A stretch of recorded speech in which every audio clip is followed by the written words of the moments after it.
Hey everyone, welcome back. And this is my review of Outbreak Company episode 10, entitled Magical Girl Petralka. Of course, I'm going to call her Princess, like I always do. It's much easier. Okay, when footage from the soccer game leaks to the internet in Japan, which it does not explain exactly how that happened because the soccer game obviously was not in Japan. It was in this fantasy world, and who the fuck was filming it anyways, like a dumbass? Alright, the government's secret operation in Eldant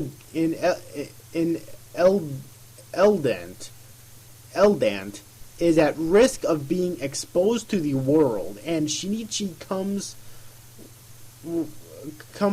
up with a plan to deceive the public opinion by announcing it as part of a fantasy film production in collaboration with the JSDF, inviting the princess to play the main role as the main heroine, basically the magical girl. And yeah, so this episode, I'm not sure what overall it was trying to parody. Maybe it's obviously it's trying to parody magical girls, I assume. There was also a minor parody in this episode where, like, I'm not sure if this was shown before. If it was, this is the first time that I noticed it, or at least remembered it for the review, but I don't remember it at all before now either. But it's basically where it showed like a mountainside and it had the I forget what it said, but it was basically the name of the area that they're at, I think, or maybe the world that they're in. Which was obvious, at least I saw it as an obvious parody to the Hollywood sign in Hollywood. At least that's what I took out of it. I'm not sure if that's what it was actually supposed to be, but that's what I took out of it, though. And so then there was, and of course the entire episode in general, I'm pretty sure was supposed to parody magical girls, and I thought they did a very good job at it. There's this one scene where during break time of filming, with Elbia, Miuzel, and the princess were all three in their changing room, like a tent, I guess, and they were changing.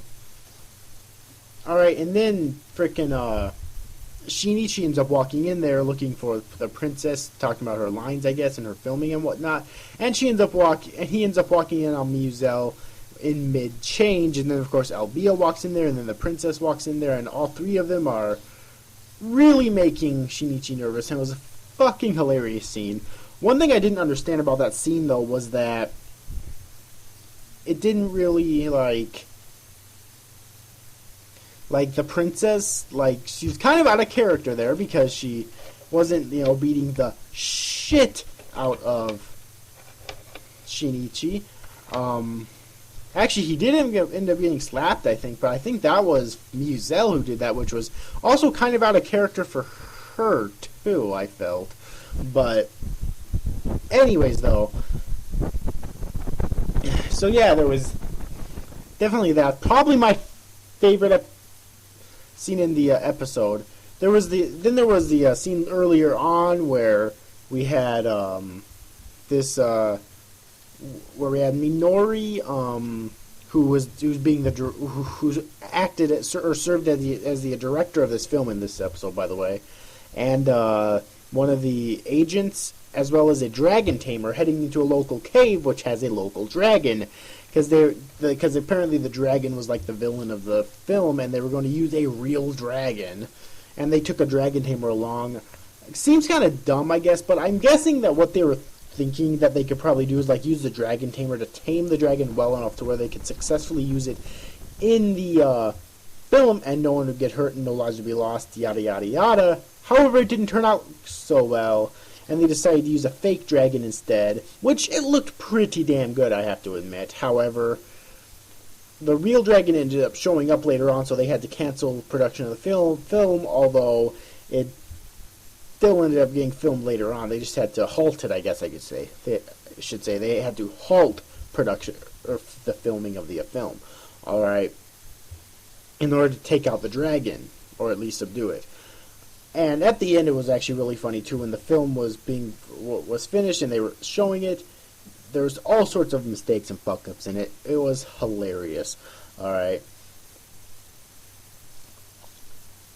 So yeah, and once again, like I did in my last episode review, I have to commend the series for constantly thinking up new and new jokes, and not just constantly all the fucking time recycling old jokes again. So yeah, but anyways, overall, I hope you enjoyed this review, guys. He's after, guys. Thanks for watching. Bye-bye.